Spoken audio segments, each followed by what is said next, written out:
Good morning, world, and welcome to another installment of Tandatula Sofa Safari. This is going to be our season finale today, so I hope you enjoy joining us for a ride. And we're kickstarting very early. I hadn't even had time to do a proper intro before we were surprised by this lioness. She was lying right next to the road in the long grass, almost didn't see her. Luckily, Brit's like, Chad, there's a lion. She has now decided to move to a slightly safer location, a bit off the road. But before we chat about her, just a couple of shout outs for the morning to Paul Sheen, who will be or celebrated his 50th birthday yesterday on the 28th of April and should have actually been joining us here at Tandatula for the celebrations. Hope that you're able to make it for your 51st, but trust that you had a great day regardless. We also had one of our long-time visitors, Vanessa Russell, celebrating her birthday on Sunday the 26th of April, so enjoy this episode too. And then just a couple of shout outs to Xander Boone from Switzerland, and enjoy the episode and make sure that you all tune in for season 2, which will be coming very, very soon. But for now, my effect of putting cats to sleep seems to have kicked in again, and she has flopped down in the long grass, so we'll give it a few minutes.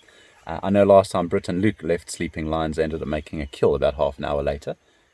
We'll just spend a little bit of time here, make sure the same fate doesn't befall any impala walking past here, and otherwise we'll carry on and see what the morning brings. Nice and cloudy today, great weather for wild dogs, so fingers crossed. Because that lioness had been involved with the males over the last few days, we thought let's just scratch around here.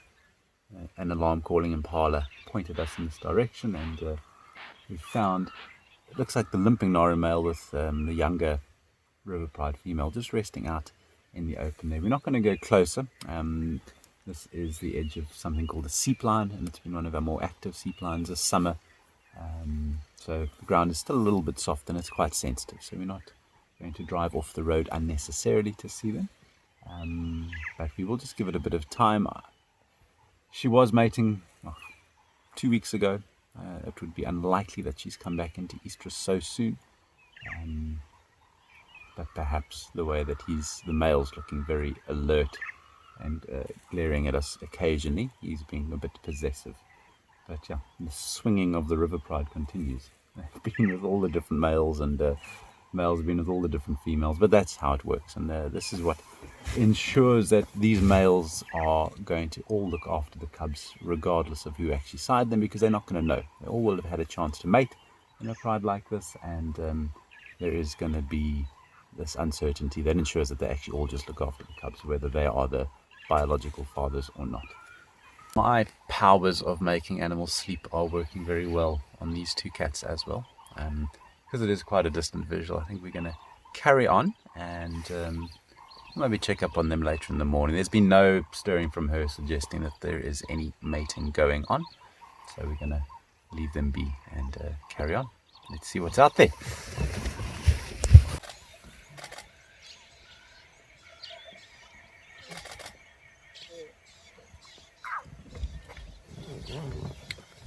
Holy cow, how amazing is this? All 6 cubs and the 2 moms on their way somewhere. Just going to pull off so they can come down the road.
thanks.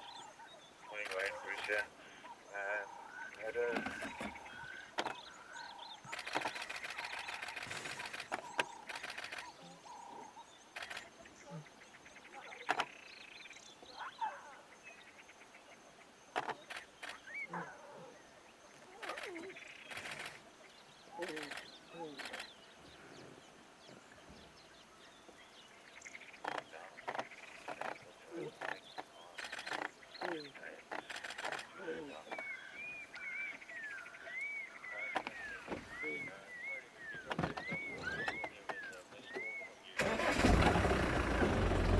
Okay, thanks, Red.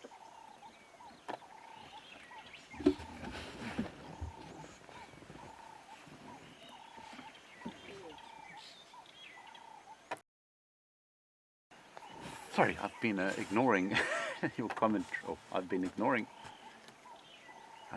my commentary, but when you have 6 lion cubs running down the road at you, I can imagine that you're more interested in watching them playing than listening to me talking. So we'll just enjoy this moment and we'll chat about them in a bit. See a little bit more clearly now the size difference between the 2 litters, even in their confidence. The 3 older ones are the ones that keep walking straight up to the car. The younger ones, because they haven't really had exposure on roads to vehicles, they're a little bit more hesitant, but they're quickly getting into the swing of things.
We're going to let them get in front of us now on the road, and they're heading kind of back to the original den site that we keep talking about. You just notice when we see them together how much paler the mom at the back is. A few shades lighter than her mate. They are going straight down to the river to that den site, so I think we're going to shoot on round and see if we can catch up with them on the other side. Brilliant. So they have come home. Now they're back here at the original den site. And we're just going to see what happens. Maybe the moms are going to leave them here. We mentioned before, if lionesses have had success at a particular den site, they tend to use it over and over again. They've been by the previous area for over a week now. So maybe, again, the scent of the baby's building up.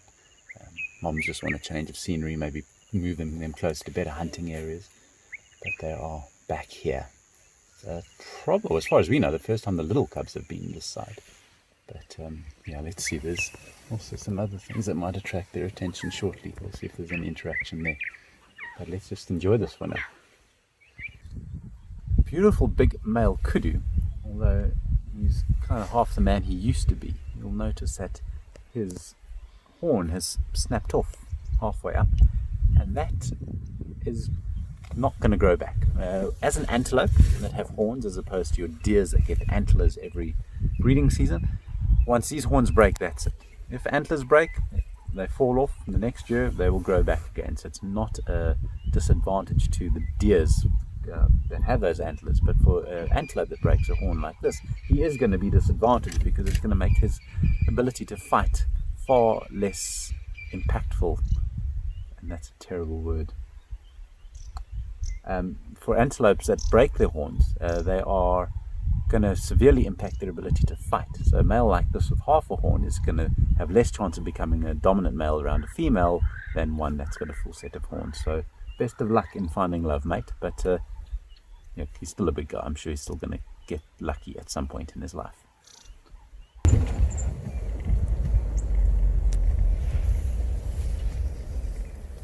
I'm just admiring a giraffe having a poo over here.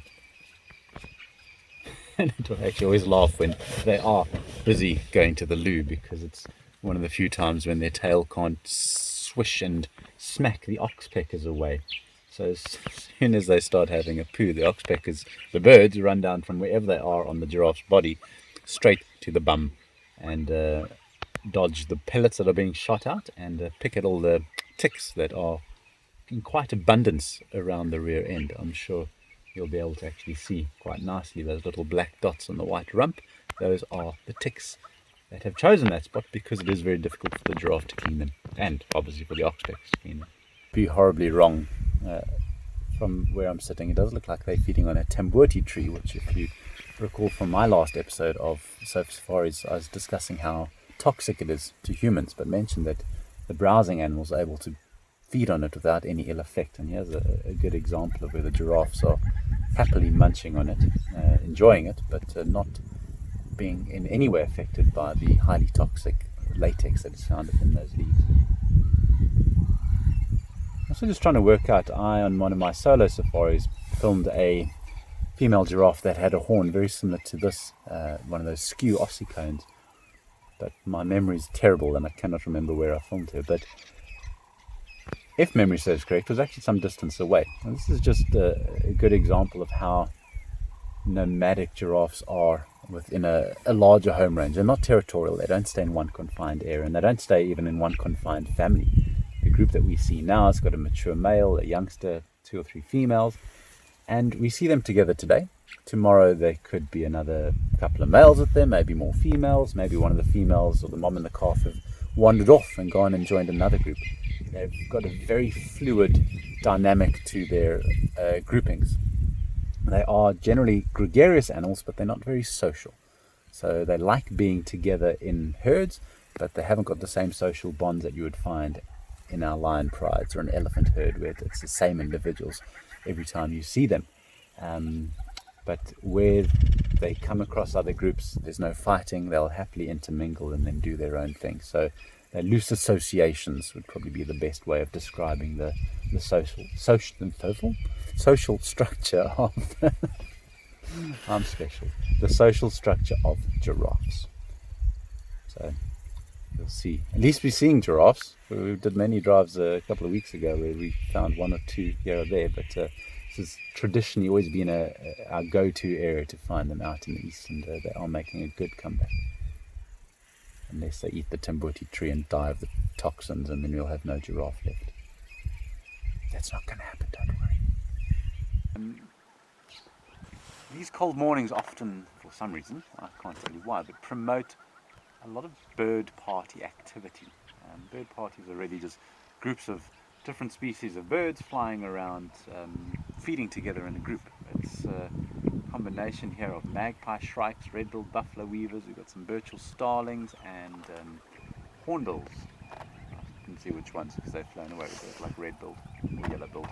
Here's a clue, have a look at the colour of the beak and you can tell me what they were. But they feed together, safety in numbers, more eyes and ears listening out and looking out for danger. But also they tend to feed in different layers of the tree, so that when the insects that one group of birds chases move up into the next layer, the other species of bird is going to be able to feed on them, and vice versa. So if you're kind of feeding on the ground, the ones in the trees might chase insects down that you can eat. If you're feeding on the ground, the insects that you chase up might be preyed upon by the birds above you. So it works well for all parties involved. Although there is obviously some competition and lots of food, they will tend to, in the end, all benefit from moving together as a bird party. This is my talking pose. So, stop with this. We had a request from Elsa Smith to show a Marula tree, and if any of you have been to South Africa before, this is probably going to be one of the few trees that you will remember, if for nothing else other than the alcohol that it produces. But they are one of the more iconic trees that we have here. These Central Kruger landscapes are dotted with them. Very prominent tree, large. They can get up to almost 20 meters high, and they've been getting a lot of attention from Brittany, Luke and myself lately. Maybe not on the video, but I think every single Marula tree that we drive past, we are looking up its boughs to see if there's a leopard perched in it. Why was that so difficult to say? These trees are the favorite tree of a leopard. I don't know if any studies have been done, but I would imagine that between 70 and 80% of the time that we find leopards sleeping in trees, they're going to be up one of these marulas. The reasons are manifold. One of the main ones is that the bark is nice and soft, easy for leopards to get their claws into, so that they can climb up big, broad, horizontal branches that they can lie in and enjoy themselves, get a great view of the world. And that's probably the other reason why. These trees like the crests of hills, they like deep sandy soils, and because they're so prominently found along the ridge lines, it provides an easy view for us to see the leopards as the leopards are doing their work. The tree has changed only because what I wanted to say wasn't going to work with the last tree that we were at. And I was going to mention that it's not only leopards that love these trees, but this tree is probably most renowned for its association with elephants. And although the elephants will come and feed on this tree throughout the year, they do a lot of damage to the bark of the tree itself. They'll gouge their tusks in here, strip off the outer layer of bark, trying to get this nutrient-rich inner bark layer, the cambium layer. Many trees actually end up dying because of the elephant's love of this cambium layer. If they go and strip the bark off around the whole tree, you're going to sever the connection between the roots and the leaves, and the tree is going to die. What happens more often than that, though, is that the elephants just partially eat it, leave a small scar that the tree can actually heal to a degree. It can't reconnect the tissue, but it will close it up, and it will survive, carry on surviving.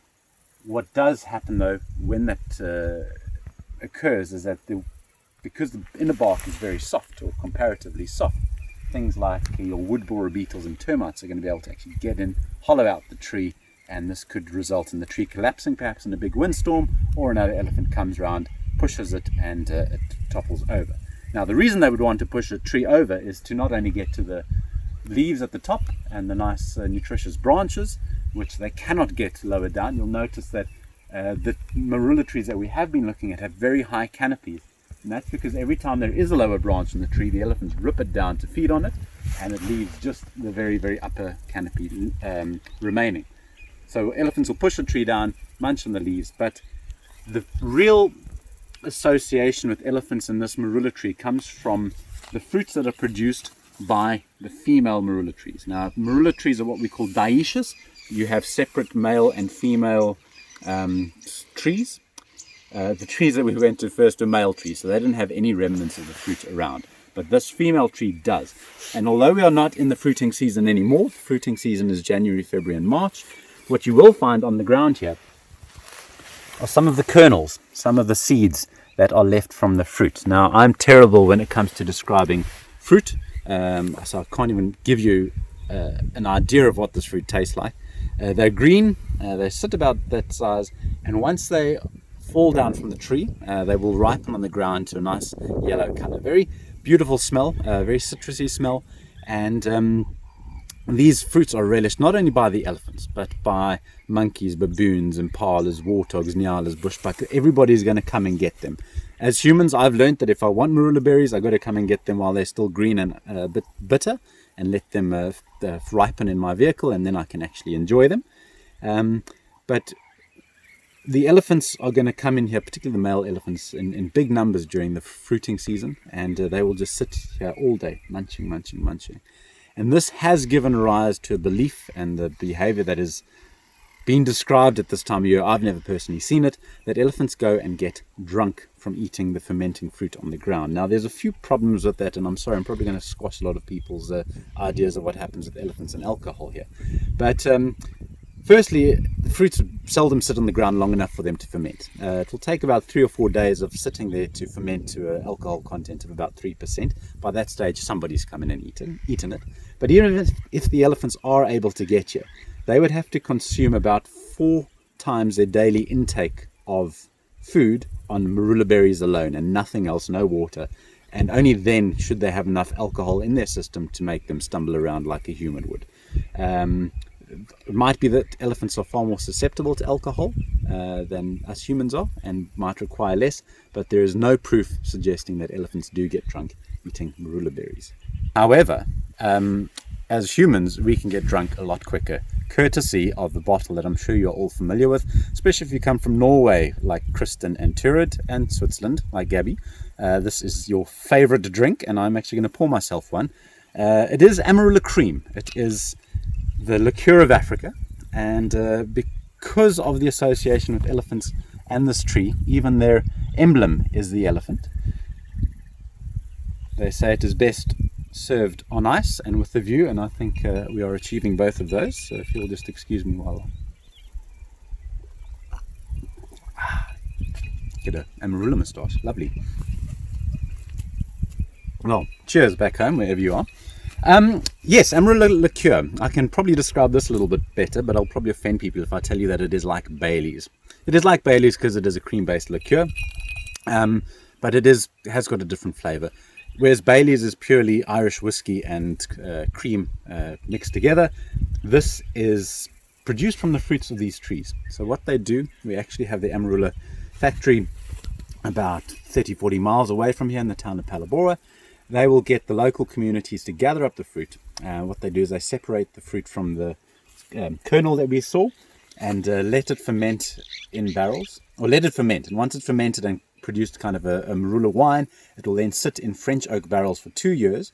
And once that is ready and has attained the flavor from the barrel, they will mix that with cream and produce a rather delectable liqueur. Sorry, time for another drink. Brittany's giving me a look like I have to leave some for her. Haha, maybe not. It is not the only alcohol. Faithful. It is not the only alcohol produced from this tree. Locally, there is something like a Marula beer that is produced, that is simply made by gathering up these Marula berries, putting them in a barrel, filling it with water, and then sealing it closed.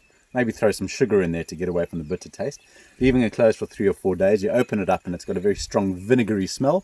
Scoop off that foam and then you drink that. I stand to be corrected on the price, but it costs about $1 for 2 liters of this, and that is going to sort you out for the night. You'll be stumbling around far more than an elephant would, even if you ate a ton of this fruit every day. Well, not only does it produce good food, the fruits themselves are actually quite full of vitamin C. And you'll often read that it's got about 4 times the amount of vitamin C that an orange has. I've read different things, so I'm not going to say that, but it is high in vitamin C. So if you are needing it, and it's actually one of the theories as to why elephant bulls come and feed on the fruits during the summer, to help boost their immune system before they enter their must period. But because my understanding of must is that it can come in at any time of the year, I'm not going to say that is gospel truth. The inner bark that we showed you here, if you get fresh inner bark, this can be used as an antihistamine, particularly effective against hairy caterpillars. If those hairs go into and cause an itch, you can just come and rub some of that bark on your skin and it is going to take away the itch. A decoction of the bark can be used as an antidiuretic, and also as a treatment for, or as a treatment for malaria. But they do, again, comes back to alcohol. There is a malaria prophylaxis that can be made from the inner bark using a brandy tincture. So basically you just take some brandy and some inner bark and let it sit in there, and you drink that afterwards, and not only is it going to make you happy, but it might also help you fight malaria. So again, it's a very, very useful tree for us, primarily because of the fruit, but if you dig deeper, you can get a whole lot of other good use out of it. But I'm going to finish this. Hope you've enjoyed your tree there, Elsa Smith, and I hope that everyone else has also decided to go grab an Amarula from their cupboard and have a drink with us. So cheers.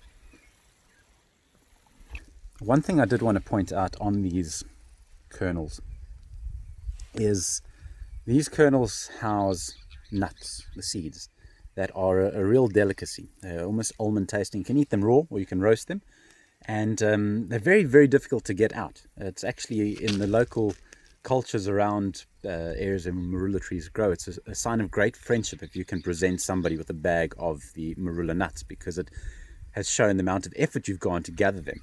Fortunately, there is a critter in the bush that makes it a lot easier to get them, and that is your tree squirrel. And these tree squirrels will actually use their incisors, they're rodents, and they will pop the caps off and eat the nuts on those of these marula berries.